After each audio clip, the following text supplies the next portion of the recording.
Ya, ahí viene Catalina Ojeda. Ojeda. Ya, pero primero que nada, muy buenos días a todos y a todas. Espero que estén muy bien el día de hoy. Buenos días, chicos, chicas. Entonces, bienvenidos a la clase de hoy de ciencias, específicamente biología. Para comenzar, les recordamos junto al Mister las reglas que deben ustedes seguir en los encuentros virtuales, que es entrar con puntualidad, encender la cámara, ¿cierto?, al inicio. Si quieren preguntar algo, decir algo, pueden activar su micrófono y por el chat también los vamos a estar leyendo. Así que no duden en consultar, preguntar las dudas que tengan, y en relación al COVID ustedes ya saben que debemos cuidarnos, lavarnos las manos constantemente, y lo importante también es que si tosemos o estornudamos nos tapemos con el antebrazo, ¿ya? Esto para recordarlo nada más porque ustedes ya lo saben. Y sí, Sí. el objetivo que vamos a continuar trabajando en la clase de hoy es explicar por medio de una investigación que ustedes van a tener que ir realizando, ¿cierto? Y resumen de contenidos, el rol de la fotosíntesis y respiración celular en el ecosistema, considerando el flujo de la energía, ya que es lo que hemos ido trabajando en las clases anteriores, y describir la función de los organismos productores, consumidores y descomponedores en el flujo de energía en el ecosistema. Ya, entonces tal como dice la Miss, hoy día tenemos dos metas. Obviamente que una es para la clase de hoy día, ¿cierto? La de describir la función de los organismos productores, consumidores y descomponedores en el flujo de energía. Y la otra se va a ir dando en varias clases, porque tiene que ver un poquito con el trabajo que vamos a realizar posteriormente. En este caso, resumen de contenido, obviamente que desde el punto de vista de la fotosíntesis, la respiración celular y obviamente considerando también lo que van a aprender el día de hoy. ¿Ya? Primero, nuevamente, siempre parto recordando la fase de la fotosíntesis porque siempre se olvida. ¿Ya? Y no está malo recalcar esto.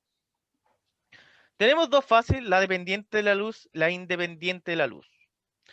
Cuando hablamos de la fase dependiente de luz, ¿qué cosa es lo que necesito para esa fase? ¿Qué alguien me puede decir?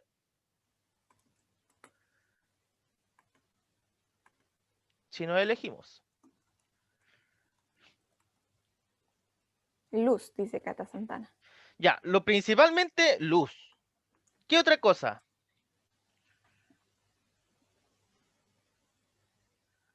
Agua.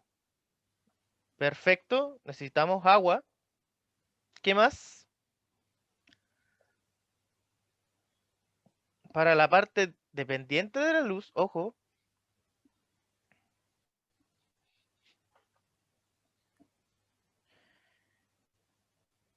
Cerca, cerca lo que dice Montserrat, en este caso, lo que vamos a necesitar, y ahí voy a colocar todas las cosas, vamos a necesitar esto. Agua, para esa fase. Vamos a necesitar luz, para esta fase. Y estas moléculas que estaban utilizadas, que era el NADPH y el ADP más el fosfato libre. ¿Cierto? ¿Qué cosa iba a tener como producto? Íbamos a obtener como producto acá el oxígeno. Y como producto aquí sí el ATP y ese NAD fosfato que eran moléculas de energía. Por lo tanto, en la fase independiente de la luz, ahí sí que está lo que me dice Catalina. Vamos a necesitar el dióxido de carbono. Vamos a necesitar estas moléculas energéticas que estaban en la fase anterior.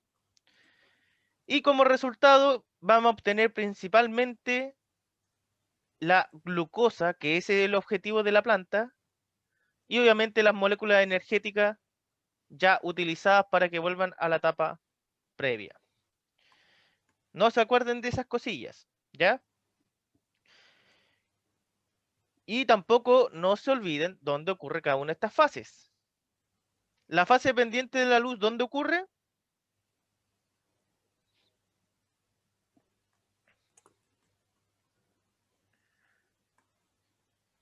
¿Dónde ocurre la fase que depende de luz?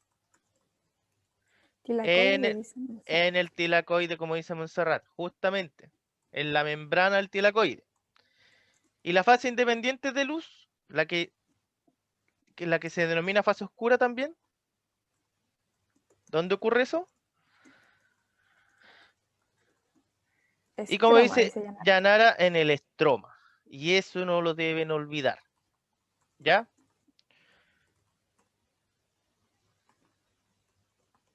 Ahora en la clase anterior estuvimos viendo un poco esto. Que ahí quedó como el medio cachipún de pulpo, ¿cierto? Que como que estaba muy difícil. Pero vamos sacando lo que tendríamos que tener en limpio. ¿Cuál es la función en este caso que cumple todo este proceso de la cadena transportadora de electrones? ¿Cuál era la función principal de todo esto?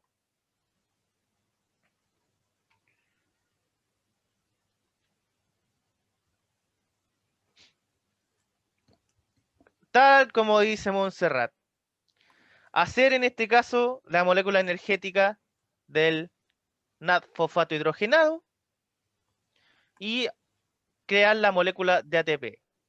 O sea, todo este proceso donde habían los fotosistemas 1, fotosistemas 2 y todo eso, y pasaban por muchas partes, la finalidad de todo esto era crear justamente las moléculas energéticas, ¿ya?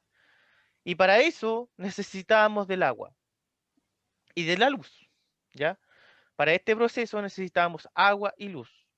Y obviamente que pasaba por un montón de proteínas, donde teníamos la plastoquinona, la plastocianina, el citocromo BF, los fotosistemas 1, fotosistema 2. Después pasaba por proteínas que se llamaban NAD-fosfato reductasa y la ATP sintetasa.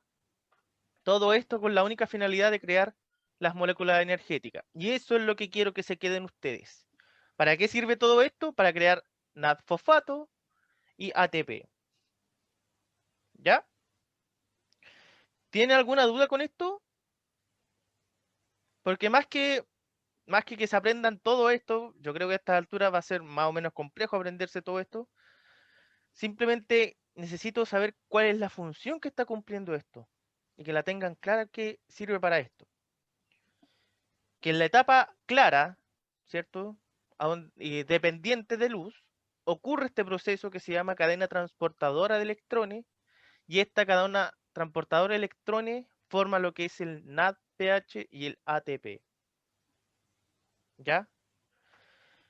Donde se crea el ATP en una proteína que se llama NADP reductasa y donde se crea el ATP en una proteína que se llama ATP sintetasa. ¿Ya? ¿Y dónde ocurre todo esto? En el tilacoide, en la membrana del tilacoide. ¿Dudas hasta ahí?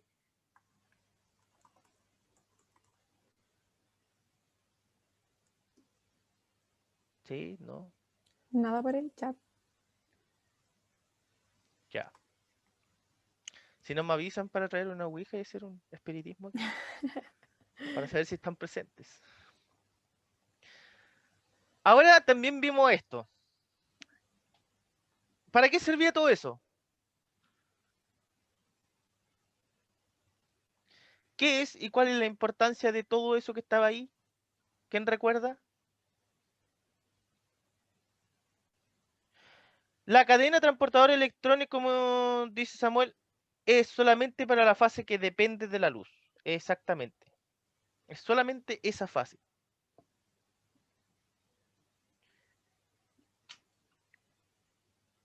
Porque es solamente para crear las moléculas energéticas y esas ocurren solamente en la primera fase. Y ahora todo esto que está aquí, ¿qué es lo que es?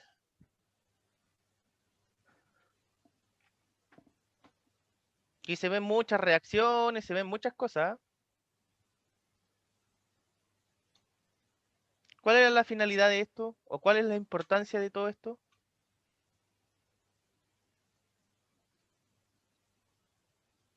¿Quién recuerda? Pueden activar su micrófono también si quieren responder o por el chat, como les acomode.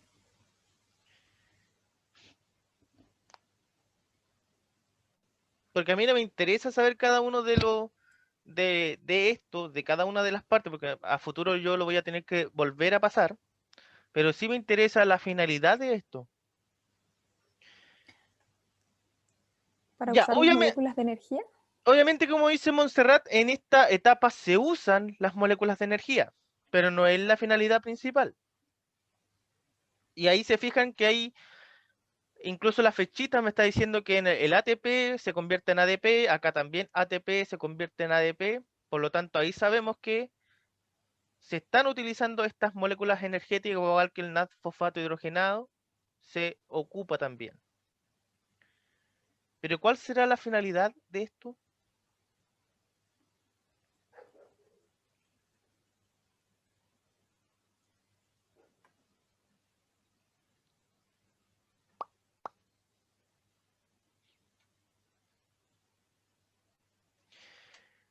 Ahora sí que eso es distinto.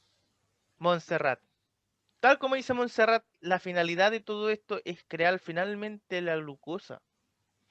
El ciclo de Calvin tiene como finalidad crear la glucosa y obviamente que tiene que sacar el carbón de alguna parte y este carbón lo saca en este caso de una molécula que se llama dióxido de carbono.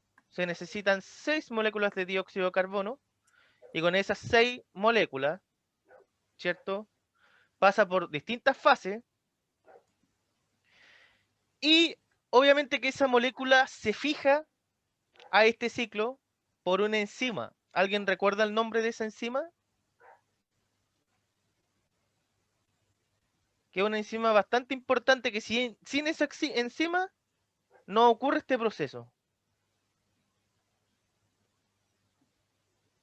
Que esta enzima es la que fija el carbono para después convertirlo, esa parte del carbono, en glucosa. ¿Alguien recuerda cómo se llama?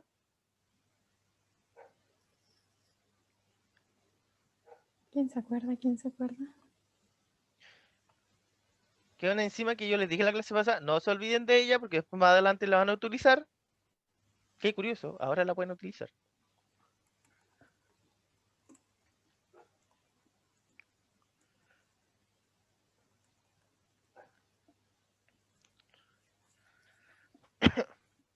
Y lo que hacía esa enzima era crear esta sustancia que está aquí. Y esa es la que fija en este caso el dióxido de carbono. ¿Pero cómo se llama la enzima?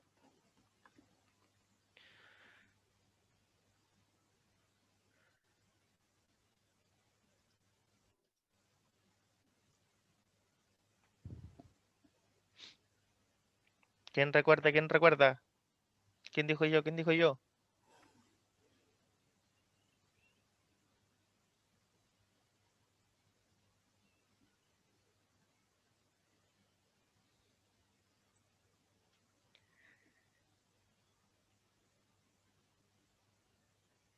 Háblenme, pues chicos, al menos díganme. ¿Están ahí?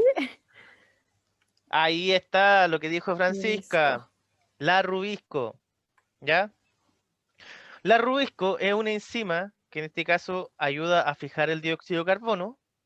Y obviamente que por una serie de pasos, donde ustedes se fijan hay una carboxilación, una reducción y una regeneración, pero por una serie y muchos pasos, finalmente van a crear glucosa y que esa es la finalidad, en este caso, de este ciclo de Calvin. Y este ciclo de Calvin ocurre en la etapa oscura o independiente de la luz en el estroma. ¿Ya? Eso es lo que quiero que tengan claro. En la etapa dependiente de luz ocurre la cadena transportadora de electrones y la finalidad es las moléculas energéticas. Y en la etapa independiente de la luz o etapa oscura ocurre lo que se llama ciclo de Calvin. Una de las enzimas importantes es la rubisco, que ayuda a fijar este carbono del dióxido de carbono. Y la finalidad de esto es crear la glucosa. ¿Ya? Eso es lo que quiero que dejen clarito y lo tengan en cuenta. ¿Duda, consulta hasta ahora?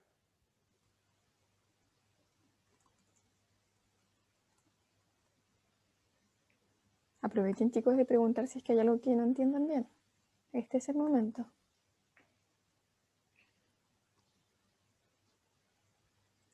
¿Están ahí? Por favor, respóndanme. Si están ahí, respondan. Seres de más allá, por favor, respóndanme.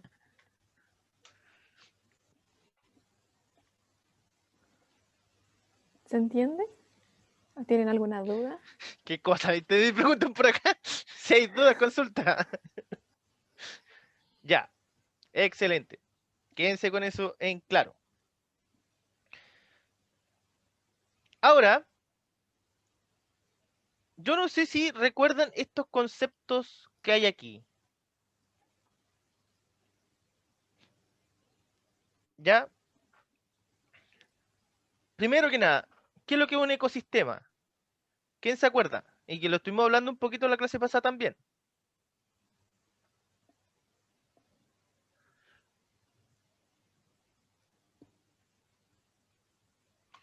Me pueden escribir o hablar, no hay problema. ¿Recuerdan estos conceptos, chicos? ¿Chicas? ¿Qué recuerdan?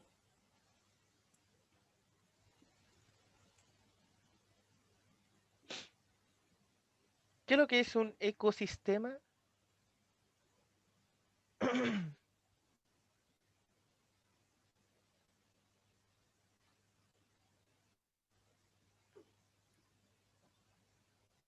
Porque lo vieron en básica, si no me equivoco. Así que deberían recordar algo. Ya, Yanara me dice que es un conjunto de especies de áreas determinadas. Ya, le falta un poquito más de eso. Un ecosistema tiene un conjunto de especies, eso sí. Pero hay algo más que hace un ecosistema. ¿Qué otra cosa más puede ser? Porque, por ejemplo, cuando ustedes van a un bosque, no van a ver solamente animalitos, ¿cierto? No van a ver solamente zancudos, ni aves, ni perritos, ni gatitos, ni lobos, ni nada por el estilo. Van a ver más cosas. ¿Qué otras cosas más lo rodean a todo ello? Hay plantas, hay hongos, hay musgos, ¿cierto? Diferentes organismos. Por lo Conjuntos tanto, vivos, dice conjunto de Alexandra. seres vivos, dice Alexandra. Por tanto, el ecosistema en este caso y los seres no vivos, como dicen acá. Justamente a eso iba lo que iba a decir ahora. El ecosistema en este caso es el conjunto de las cosas que están vivas y las que no. ¿Qué cosas están vivas? Todos los seres vivos, todas las especies que son plantas, animales, ¿cierto? Microorganismos incluso están ahí, ¿ya? Y obviamente que va a estar todo lo que no es vivo, en este caso la luz, la presión del aire, el aire mismo, el oxígeno, todo aquello, las piedras, la tierra, ¿ya? Todo eso son parte del ecosistema. Ahora, este ecosistema, yo podía hablar de que lo vivo lo iba a colocar como lo biótico y las cosas que no estaban vivas como lo abiótico. Lo biótico, en este caso, corresponde a todo lo que tiene vida, todo ser vivo. Abiótico, en este caso, son todas las condiciones que ayudan a vivir a esos seres vivos y que ayudan a crear estos ecosistemas, como la luz, el agua, la tierra, las piedras. Y por si acaso, las piedras no son seres vivos. ¿Por qué? Porque en algún momento me preguntaron, pero mister, si las piedras igual crecen. No, no son seres vivos, por si acaso. Solamente lo aclaro. Y no crecen, no es que vayan a ser vivos y vayan a crecer así, sino que en realidad son determinantes ambientales, ¿cierto? Que erosión y todo eso que van acumulándose por años y van creando nuevas piedras. Incluso hay unas piedras que dicen, pero mister, si hay unas piedras que se mueven y saltan, pero es porque internamente tienen por lo general mucha calor y eso hace que se mueva. Ya, lo aclaro por si acaso, lo aclaro. Mister, aquí hay una pregunta ¿Ecosistema podría ser biodiversidad? Hoy. Y ahí es buena pregunta esa. Porque biodiversidad en este caso nosotros lo tenemos que hablar desde los 3 puntos de vista que hemos visto. O sea, biodiversidad es más grande que esto.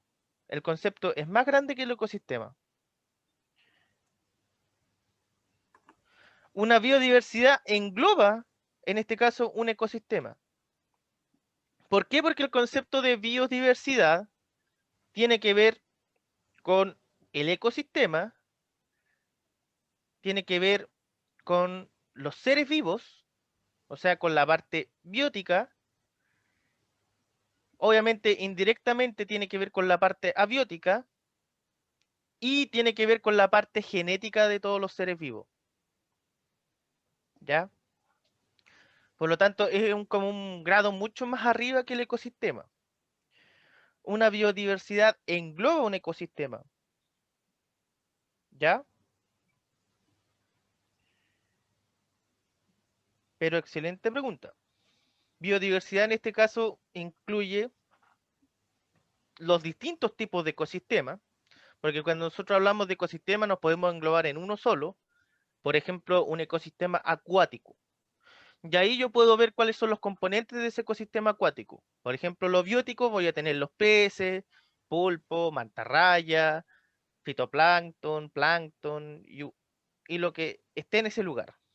Abiótico pueden haber piedra, el suelo marino, mucha agua, mucha luz, ¿ya? Y eso es parte del ecosistema, en este caso acuático.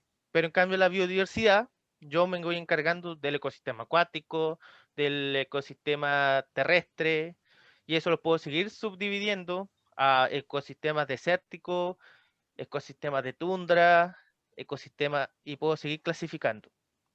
Por eso digo que es un concepto más arriba de ecosistema. Ahora, todo lo que es biótico, ya dijimos un poco la semana pasada, que lo podemos dividir en autótrofos y heterótrofos. Autótrofos que, por una parte, estaban los fotosintéticos y por otra parte estaban los quimiosintéticos. ¿Cuál era la diferencia entre uno y lo otro?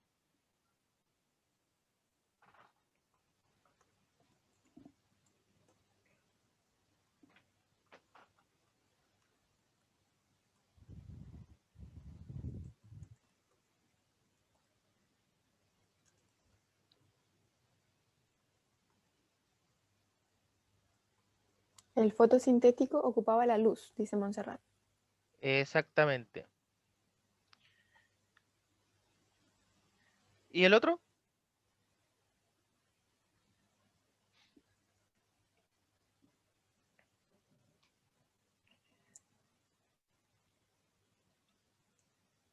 Pero como dice Montserrat, el fotosintético obviamente necesita de la luz para crear su propio alimento. Y en este caso el quimiosintético necesita, en este caso, de... ahí me dice Francisca, se produce utilizando energía química.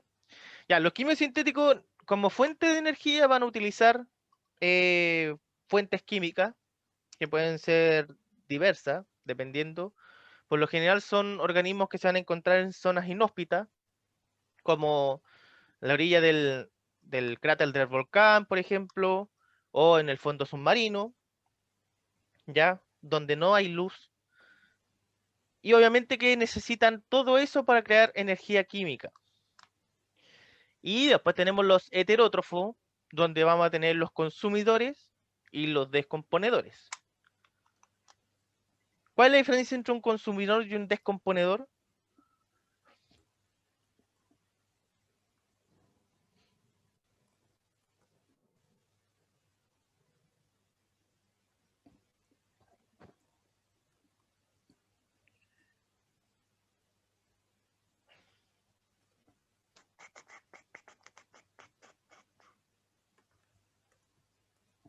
¿No lo recuerdan?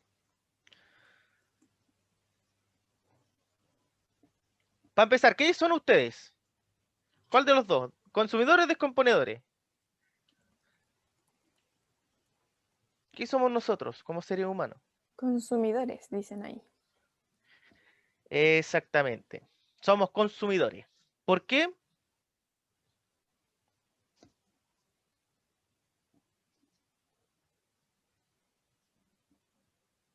Y no me digan porque nos estamos descomponiendo, no. ¿Por qué somos consumidores?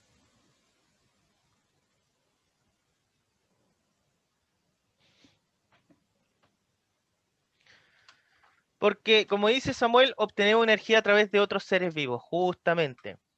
¿De qué tipo de seres vivos? Ya sea de plantas o de animales, ¿cierto? Y ahí empiezan a aparecer esas categorías. A ver, me dice Catalina. Es como el ciclo de la vida.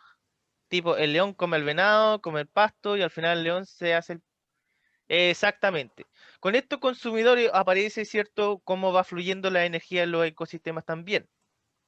Consumidor, aquí empiezan a aparecer las categorizaciones donde aparece, en este caso, el que es herbívoro o los que son carnívoros.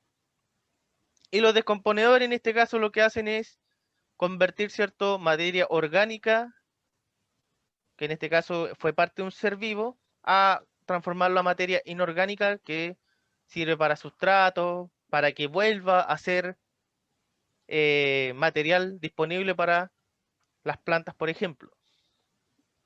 ¿Ya? Por lo tanto, al parecer sí se acuerdan de esto.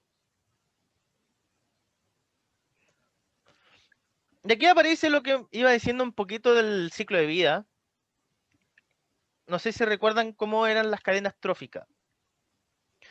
Las cadenas tróficas, en este caso, funcionaba cuando había, en este caso, un productor, que en este caso está representado por el roble, un consumidor primario, un consumidor secundario y un consumidor terciario. ¿Se acuerdan de ellos? Los productores en este caso iban a ser organismos fotosintéticos en su mayoría, porque eran los que recibían la luz del sol, la energía del sol.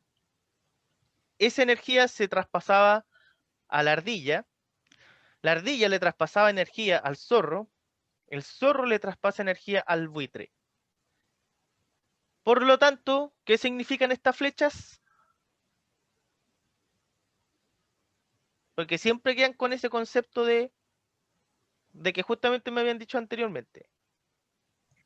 Que el, ¿cómo se llama esto? Que, por ejemplo, que es como el ciclo de la vida. ¿O no? ¿Ya? Pero en específico, yo digo, ¿qué es la flecha? ¿Qué me está indicando esa flechita?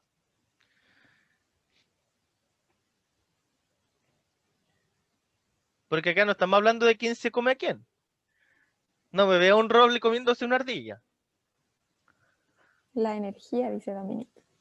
Exactamente.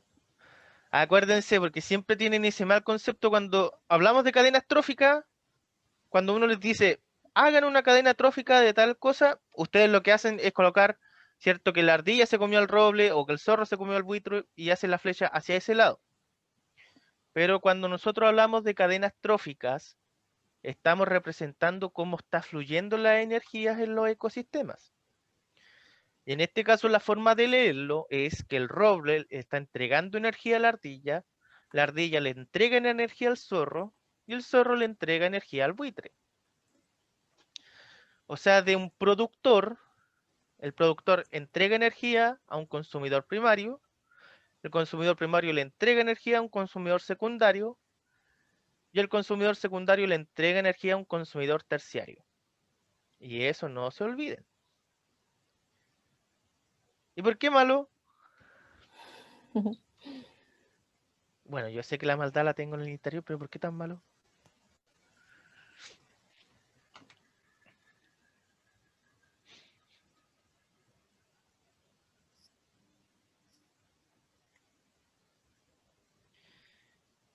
Así que, porque no era penal.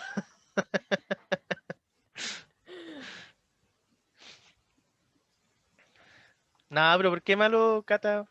Nah, y penal. Ya, no hablemos de eso porque. Árbitro vendido, ¿no?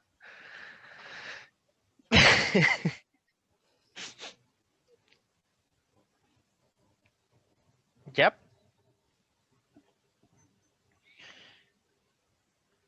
Ahora, sigamos recordando. Existen los que se llaman redes tróficas. Las redes tróficas en este caso son conjuntos de cadenas tróficas. ¿Ya? Estos son conjuntos. Una red trófica es un conjunto de cadenas tróficas y estas cadenas tróficas tienen distintos niveles tróficos. Niveles tróficos que yo los puedo clasificar según lo que está al lado derecho o lo puedo clasificar como recién lo estaba mencionando. O sea, yo lo puedo clasificar desde el punto de vista de los descomponedores, que son los que están en la base de una pirámide, en este caso, de flujo de energía, porque son los que van a estar alrededor de todo, ¿ya? Después van a estar los productores, que en este caso son todas las plantas, los consumidores primarios, los que se comen las plantas, los consumidores secundarios, los que se comen a los que se comen las plantas, y los consumidores terciarios, los que se comen al que se comió el ratón que se comió las plantas. ¿Ya? Y esto yo lo puedo clasificar. O sea, productores son parte de las plantas, los herbívoros son parte que se comen las plantas, los carnívoros vienen siendo los que se comen, en este caso, al herbívoro. Omnívoros van a ser aquellos que van a comer tanto plantas, herbívoros, carnívoros. Los descomponedores van a ser los que van a estar en cada uno de estos niveles, descomponiendo la materia que sobró. Y los detritívoros por lo general son esos bichitos que empiezan a descomponer las cosas antes de. ¿Se acuerdan que cuando por lo general muere un animal y empieza el tiro a llenarse de ciertos gusanos y de ciertos bichitos? Esos son los detritívoros. Que esos son los que convierten la energía antes de que se vaya a convertir en energía inorgánica. ¿Ya?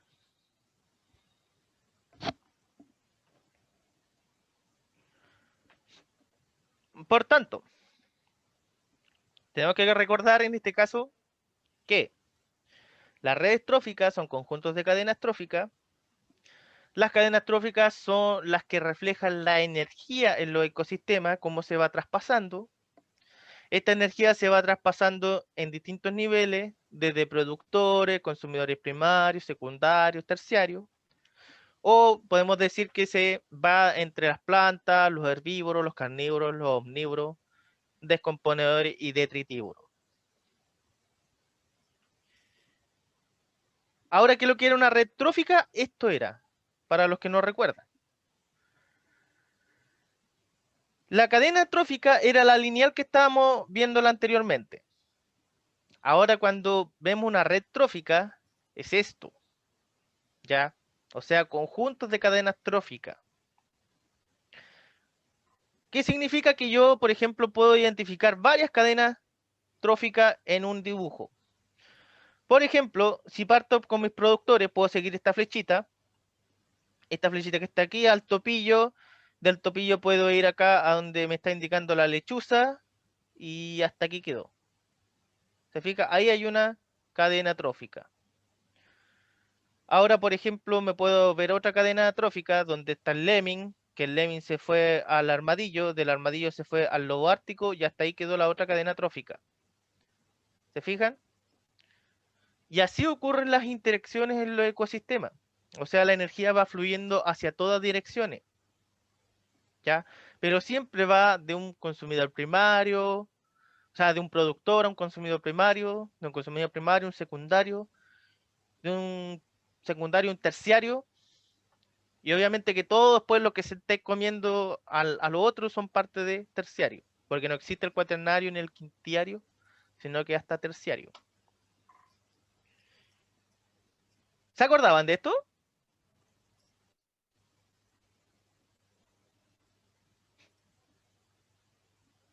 ¿O nunca lo vieron? No, nunca lo vi, no me acuerdo de nada. Ya. Pero ahora estamos para que vayamos recordando, vayan aprendiendo. ¿Ya? Ahora esta red trófica, obviamente que es un conjunto de cadenas tróficas, por lo tanto también está representando cómo la energía fluye en los ecosistemas. ¿Ya? Esa es la misión de esta red trófica.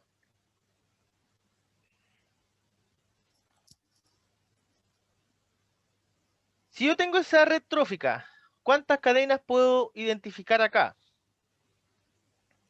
Obviamente que todas van a empezar por el productor. ¿Cuál sería el productor acá?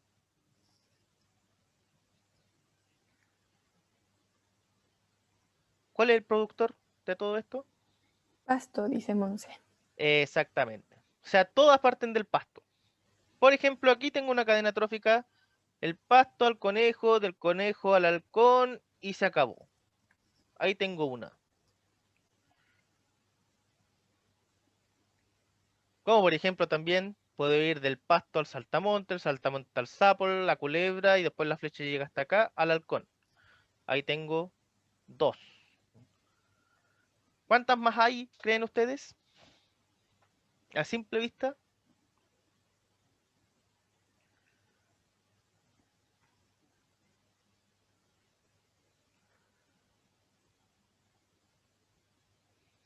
Hay más de tres.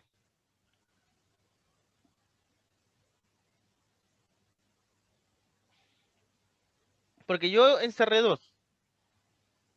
Por ejemplo, si voy del pasto al saltamonte y sigo la flecha a la culebra y al halcón, ahí hay tres.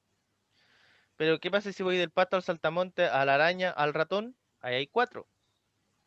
Como Del 7, pasto dicen. al saltamonte, de la araña me voy al sapo, del sapo a la culebra, de la culebra al halcón, hay cinco.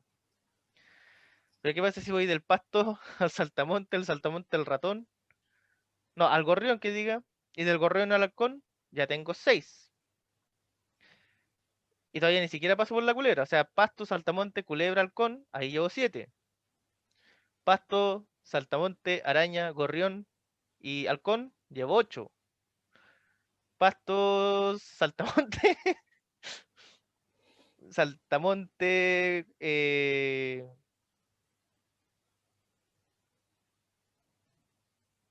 araña, no. Hasta ahí me perdí. Araña, ratón ya la hice, sí, sí. Am, es que me falta la mantis, no he podido hacer relación con la mantis. Saltamonte, Pasto, saltamonte. mantis. Es que la flechita no va para allá. Ah, no, sí vamos, Pero acá pasa está. así. ¿Verdad que pasa por encima de la otra? Ahí está. Pasto, saltamonte, mantis, gorrión, halcón. Ahí. Ocho. O nueve dije. Me perdí. Como 9 ya van. Ya, pero si se fijan, hay muchas cadenas Muchas. tróficas en esta trama o red trófica. ¿Ya? Y cada cosa está indicando simplemente que el pasto le entrega energía al saltamonte, el saltamonte le entrega energía a la culebra, y la culebra le entrega energía al halcón. ¿Ya? ¿Se va entendiendo cuál es la diferencia entre una cadena y una trama? ¿Y cuál es la finalidad de estas?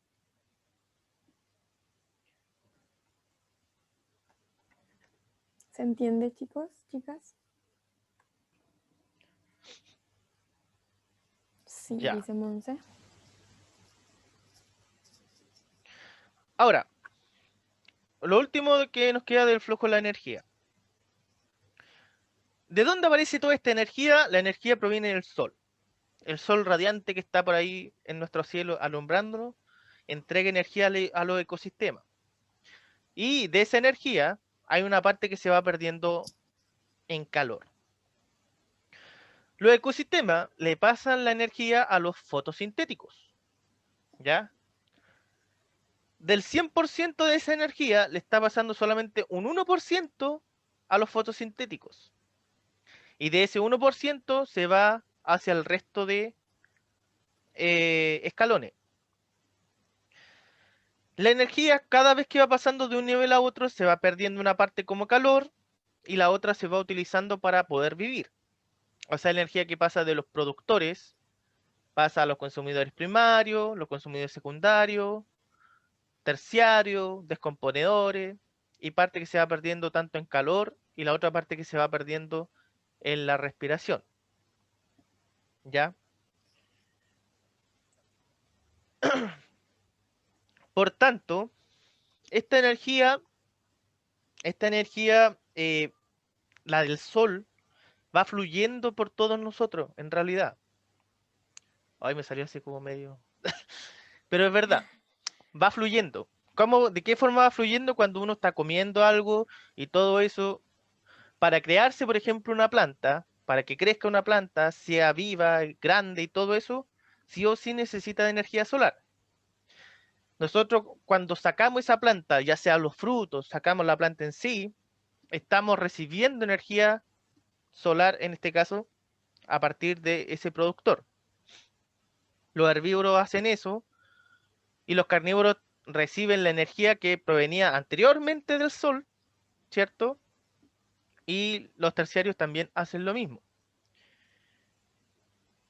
Por lo tanto, esta energía del sol va fluyendo de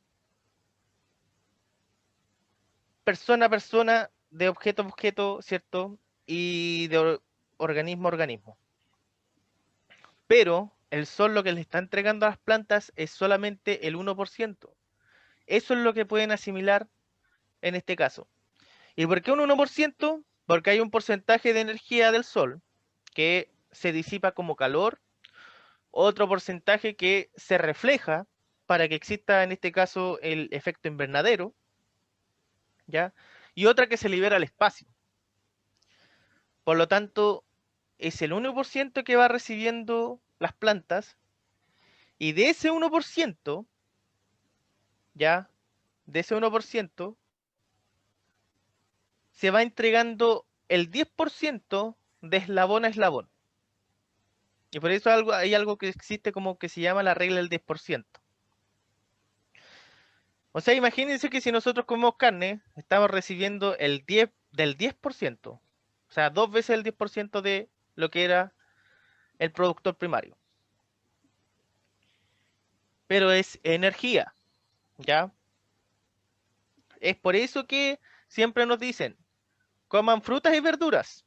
¿Por qué? Porque esos contienen mucha energía.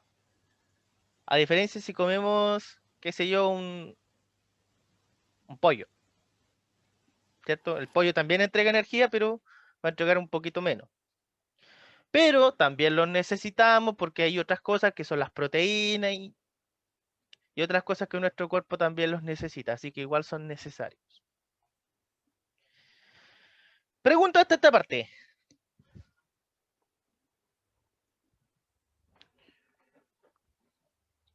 ¿Dudas, consultas?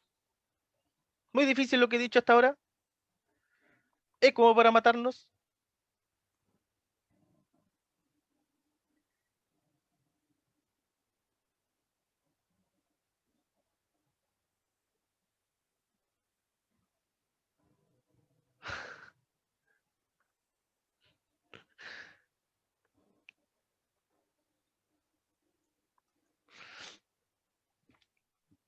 ¿Ninguna duda, ninguna consulta? ¿Seguros? ¿Seguras? Hablen ahora. Aprovechen, chicos, de preguntar, o está todo claro.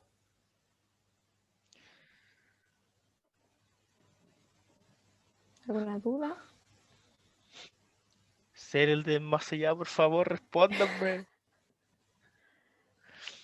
Yo sé que hay señales de vida al otro lado de la pantalla, por favor. Está todo claro. Gracias, gracias. Ahí sí, pues. Súper. Ya. Por tanto, ahora vamos a ir a lo que es la parte del producto final. ¿Qué es lo que van a hacer como producto final? Un mapa conceptual. Oh, ustedes dirán, qué fácil. Veamos. Primero, las imágenes que están aquí, ¿cuál de estas corresponde a un mapa conceptual? ¿Cuál de las tres anteriores? ¿Esa? ¿Esa? ¿O esa? ¿Qué me dicen ustedes? ¿La primera? ¿La segunda? o la tercera? Las Así, tres. así visualmente. La segunda me dicen acá, las 3, la 1.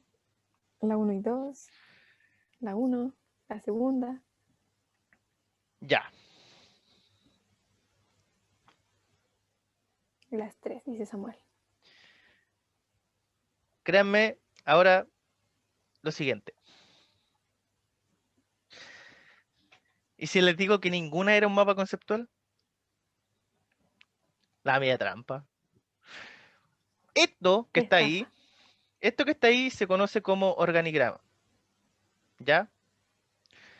Esto que está acá es un esquema conceptual. Y esto que está acá es un mapa mental.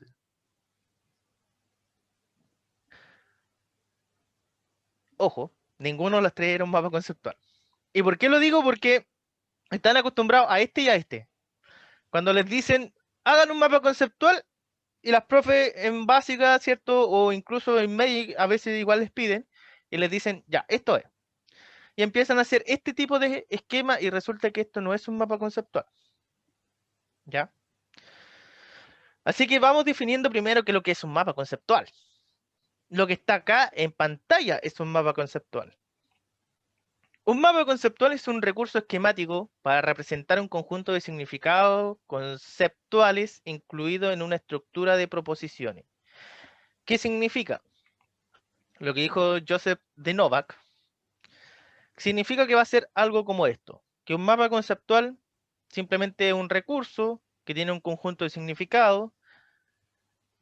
El que tenga una estructura proposicional quiere decir que va a tener un cierto orden jerárquico, tiene términos conceptuales, o sea que son palabras de enlace, donde van a haber proposiciones, verbos, conjunciones. Son palabras que van a representar ideas o que pueden denotar objetos o eventos. Ahora, si ustedes se fijan en la imagen, son conceptos que están encerrados, por lo general en óvalos, que tienen líneas, y estas líneas por lo general tienen ciertas palabritas. ¿Cierto? Eso es lo que están viendo hasta ahora. Por lo tanto, un mapa conceptual tiene al menos estas tres cosas. Las proposiciones, los conceptos y las palabras de enlace. Ya, al menos esas tres cosas. Las palabras de enlace en este caso van a ser, ¿cierto? Estas que están aquí, entre enlaces, ¿cierto? Ese que dice formado por es, que representa un, conectados mediante, que son, que, cómo, representan, denotan, incluido de. Los conceptos van a ser los que van a estar ahí. En este caso, van a estar encerraditos, ¿cierto? Y obviamente que van a ser parte conceptual de un tema que estén tratando. ¿Ya? Y las preposiciones por lo general van a ser algunas palabras que van a estar, ¿cierto? Dos palabras juntas, ¿ya? Pero que hablan de un mismo concepto. Y obviamente que también van a ir presentando, en este caso, una relación con los conceptos previos, con estos conceptos más grandes. Por lo tanto, da un cierto orden jerárquico. Ahora, cuando hablamos de estas proposiciones, quiere decir que van a tener como esta estructura. Por ejemplo, hay un concepto, por ejemplo, acá colocaron la casa. El enlace, ¿cierto? Dice está en, y el concepto 2, cerro. Todo esto es parte de una proposición. O sea que el concepto 1 va a estar ligado al siguiente concepto. Por ejemplo, si yo quiero hablar en este caso de la casa, el enlace que dice está en, y el concepto 2 me dice que en el cerro. Ahí yo estoy armando en este caso una proposición. Los conceptos solamente son las partes clave que van a crear la estructura de este mapa conceptual.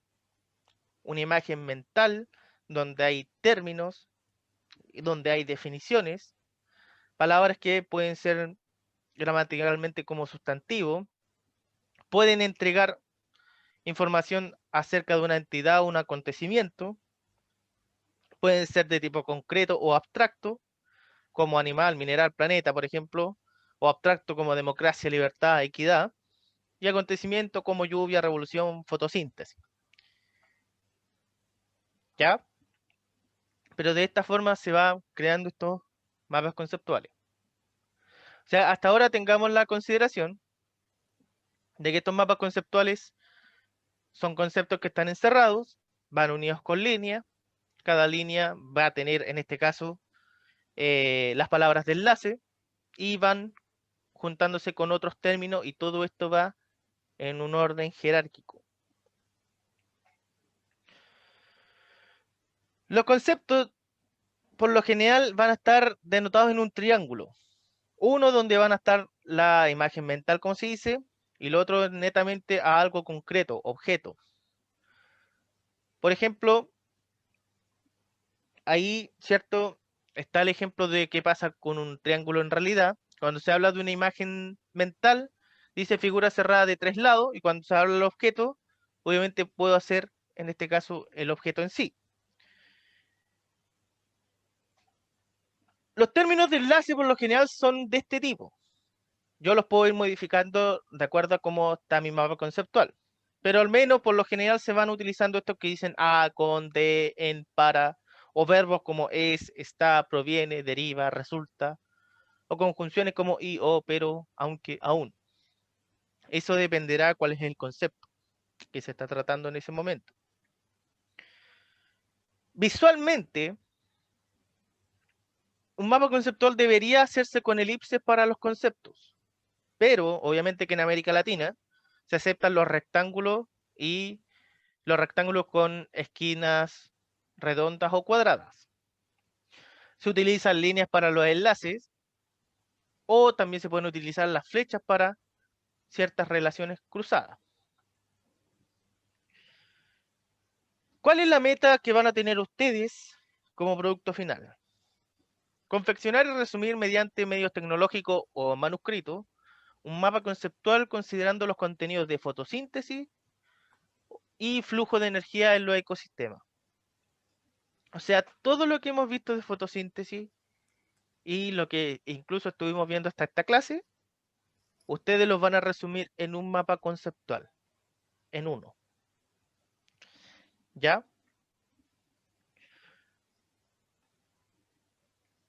Obviamente que este trabajo va a ser con nota, va a ser parte del producto final que van a necesitar para aprobar la asignatura incluso. Va a tener un gran porcentaje. ¿Ya? Este mapa conceptual, obviamente que tenemos que englobar los conceptos más importantes que hemos tratado hasta ahora. Ustedes han visto clases que yo he repetido varias veces ciertos conceptos. Esos conceptos tienen que ir sí o sí. Por ejemplo, si yo quiero hablar de la parte de la fotosíntesis, tengo que tener incluso puesto cuáles son las moléculas energéticas, la etapa dependiente de la luz, independiente de la luz, y todo eso tiene que ir puesto en este mapa conceptual. ¿Ya? Obviamente que este trabajo lo pueden hacer individual o lo pueden hacer grupal, como máximo 4 personas. ¿Ya? O sea, pueden jugar uno o pueden jugar, hacer un multijugador. Ustedes ahí, cada grupo, o sea, cada uno de ustedes va a decidir con quién lo pueden hacer.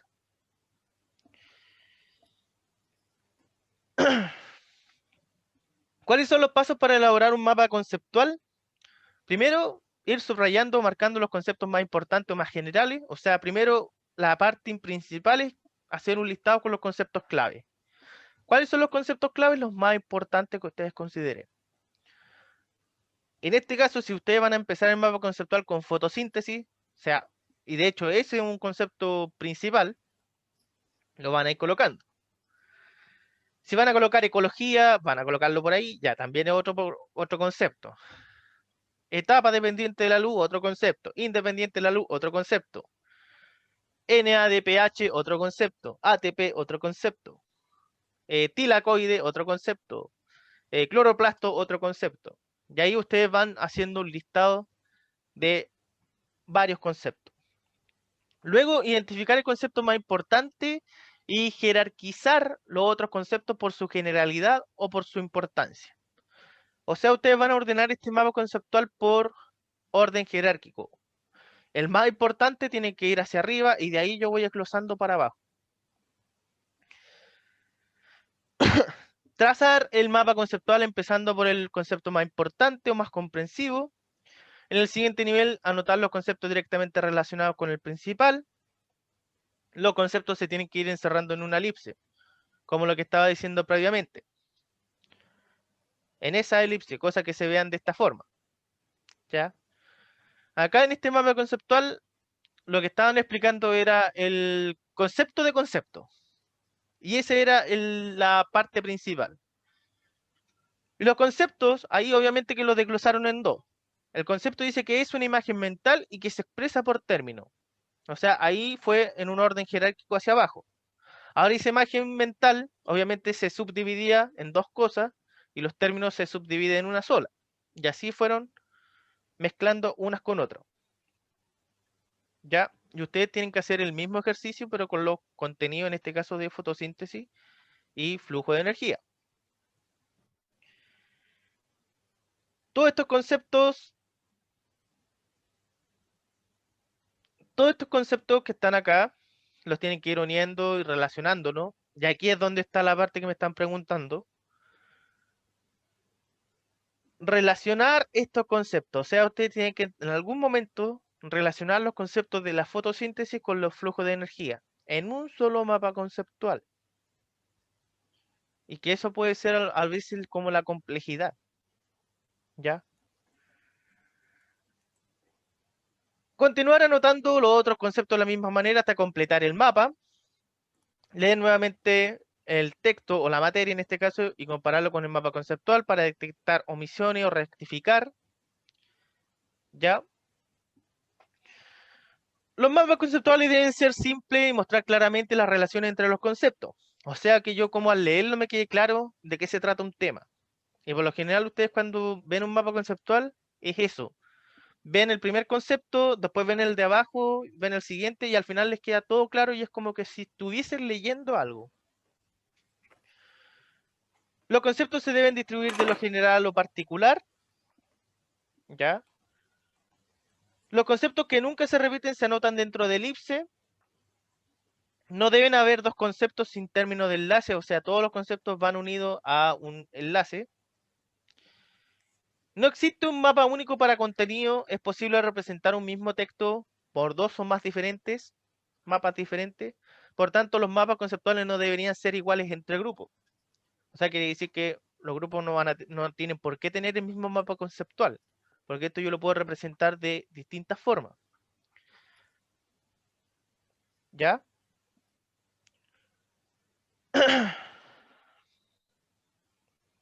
¿Cómo lo vamos a evaluar? ¿Qué cosas voy a considerar? Primero que nada voy a considerar los trabajos en clase. Ustedes van a tener que trabajar individual como grupal en clase. ¿Ya? El tiempo que tengan acá lo tienen que, pero al 100% trabajarlo. Ya, cosa que incluso si es necesario avanzar un poco en la casa, lo pueden hacer y acá es mejor sacar las dudas y todo y queda más práctico. Tiene que haber una organización y relación entre conceptos. Eso se va a considerar para la evaluación, que esté bien organizado todo esto y se vea bien jerarquizado, que obviamente dice parte también es de la presentación visual, que tenga todo orden. El uso, cómo van a usar estos conectores, si es el adecuado entre concepto y otro. El mapa conceptual tiene que tener conceptos claves mínimo como 35. O sea, si quieren pueden hacer un mapa conceptual de 100 conceptos, pero mínimo debe tener 35. Al menos 35. Y obviamente que la lectura del mapa conceptual debe comprenderse. ¿Ya? ¿A qué me refiero con que debe comprenderse? Porque muchas veces hacen un mapa, por ejemplo, que dice fotosíntesis, ¿cierto? Y abajo van, colocan un enlace, ¿cierto? Y después colocan ecología. y uno queda así como, ¿la fotosíntesis es la ecología? ¿La fotosíntesis, cómo la fotosíntesis con la ecología? Y uno queda con esa duda. ¿Ya? Por ejemplo, esas cosas no deben quedar así como dando vueltas. Por ejemplo, es distinto, por ejemplo, si yo voy y digo, y vamos a borrar todo eso. Por ejemplo, si yo en algún momento coloco un concepto como, por ejemplo, ecología, y abajo coloco ciencia, ¿cierto? Y eso lo uno con un enlace, ¿cierto? Y coloco una proposición o una unión de enlace que dice es. Y después yo voy colocando más cosas por abajo. Por ejemplo, ecología es ciencia. O sea, ahí automáticamente yo sé que la ecología es una ciencia y obviamente que ahí puedo ir desglosando cosas. A eso se refiere con este aspecto de la lectura del mapa conceptual. El plazo en este caso, lo tenemos para, y lo voy a revisar, pam, param, pam, pam, param, pam, pam, porque lo tengo por acá, y yo tengo memoria apoyo, así que lo tengo que ver. Mi memoria muchas veces me traiciona. Ya, el plazo para esta actividad la tenemos para el 6 de noviembre. Ya, ese es el plazo final. El 6 de noviembre, obviamente que las clases las vamos a ir evaluando, ya según una pauta, en este caso, que tiene que ver con la participación en clase, si en este caso se están adquiriendo los aprendizajes necesarios, en otras palabras, si están trabajando, ¿ya? Y obviamente que los criterios del mapa conceptual, en este caso sería la rúbrica, donde se va a ver lo que es el tema principal, cómo están realizando en este caso este esquema, cómo está la organización de los conceptos, cómo están utilizando los conectores, los conceptos que sean al menos los 35 y que tengan que ver con las temáticas que estamos trabajando, la presentación, si lo van a entregar en manuscrito, obviamente que tiene que estar ordenado, limpio, en el caso, la foto al menos verse de esa forma, y en el caso de que lo vayan a hacer digital, cierto que la presentación esté bien hechita. La explicación en este caso, obviamente que el criterio tiene que ser de explicación más que nada, no en este caso de voz, sino que en este caso una explicación que yo denote una lectura fácil del mapa conceptual. Dominio del tema, obviamente que este era un criterio que lo voy a sacar, porque antes era porque lo iba a exponer, pero mejor no, porque igual va a ser harto trabajo para ustedes. Y trabajo en clase, eso sí. Obviamente que acá ya es parte de un aspecto individual y que la idea es que ustedes se conecten a las clases primero y estén trabajando en ellas.